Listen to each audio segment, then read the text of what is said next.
Kita diskusi lebih lanjut tentang digital disruption. Semua hal nanti akan digantikan oleh robot.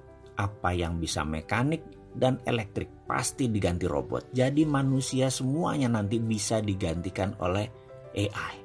Artificial Intelligence. Disrupsi digital ini akan banyak menelan bisnis bergaya tradisional. Bayangkan gerakan digital disrupsi ini seperti gerakan vortex, yaitu gerakan baling-baling pesawat. Baling-baling itu kalau muter makin kencang dan makin banyak dayanya, makin melumat putarannya ke dalam. Ini gambaran industri. Mana yang makin ke tengah, mana yang makin mendekat dengan titik lumatan, makin hancur-hancuran bisnis itu. Pertama yaitu Google dan Facebook. Mereka adalah industri yang paling cepat mendisrupsi sekaligus paling cepat terdisrupsi.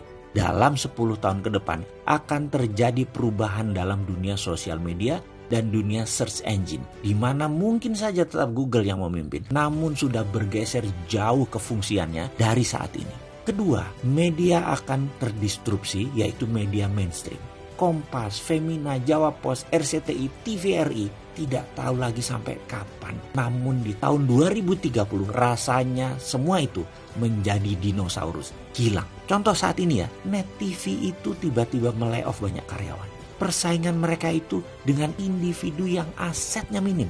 Bayangkan Net TV itu asetnya heavy sekali dalam overhead. Dan bagi perusahaan, overhead yang besar itu adalah kanker bagi perusahaan. Dibandingkan dengan apa? Dibandingkan dengan Ria Ricis, ya jelas aja penontonnya lebih banyak Ria Ricis. Kenapa? Karena lebih disenangi saat ini. Bayangkan, Net TV itu investasinya 3 triliun untuk dapat viewer 1 juta per hari. Channelnya Bosman Mardigu itu 1 juta juga viewernya per hari. Dari YouTube, IG, dan FB. Modalnya berapa? Kecil sekali. Atta Halilintar per hari itu 7 juta viewer. Deddy Corbuzier itu 6 juta viewer. Raffi dan Gigi itu 10 juta viewer per harinya. Modalnya nggak sampai semiliar. Bubrah itu semua media mainstream. Apalagi nanti waktu 5G hadir di Indonesia tahun 2020 dan 2021.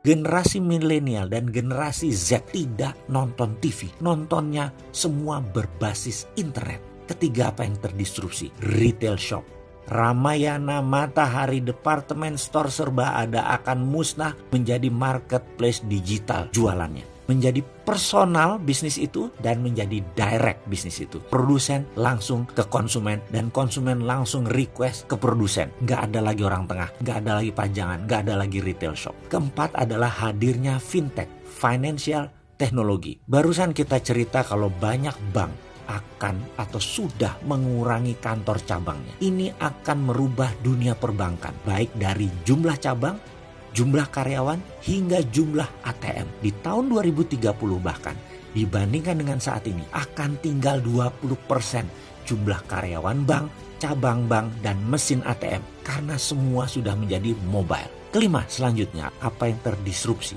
Telekomunikasi. WA itu akan melibas semuanya. Telkom akan berubah landscape-nya. Kenapa? Karena mendadak komunikasi menjadi semuanya gratis. 5G nanti bisa gratis. Dan kalau Telkom mengadopsinya telat, baru 2045, Singapura sudah mengadopsinya sekarang, maka di tahun 2021, telepon kita bisa 3. Salah satu teleponnya adalah Singtel. Karena kita nggak bisa tahan lagi, udah pakai satelit. Semua wilayah Indonesia di cover dan gratis. Mampus itu Telkom.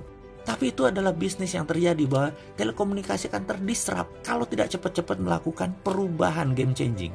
Kenapa? Karena telekomunikasi merubah dari more for less jadi more for zero. Itulah yang dilakukan oleh digital company. Mereka menghasilkan more for zero. Itulah ciri digital disruption. Keenam, apa yang terdisrupsi kemudian? Edukasi. Edukasi nanti tidak akan pakai ruang kelas dan guru lagi. Apa yang dilakukan? Mereka menggunakan digital, ruang kelas tidak sebanyak sekarang lagi. Kampus dan sekolahan itu tinggal separuh kebutuhan ruang kelasnya karena semua digital. Guru dan dosen tinggal separuh dibandingkan saat ini. Karena itu akan terjadi disrupsi gila-gilaan di bidang edukasi. Dan ini akan membuat shock. Kuncinya sekali lagi, dalam digital disruption, cirinya adalah kita menghasilkan layanan yang more for less. Jadi produknya 10 kali lebih bagus dari yang existing. Tapi 10 kali lebih murah dari produk yang existing juga. Kalau itu sampai terjadi, maka industri akan digoncang oleh layanan more for less dan more for zero.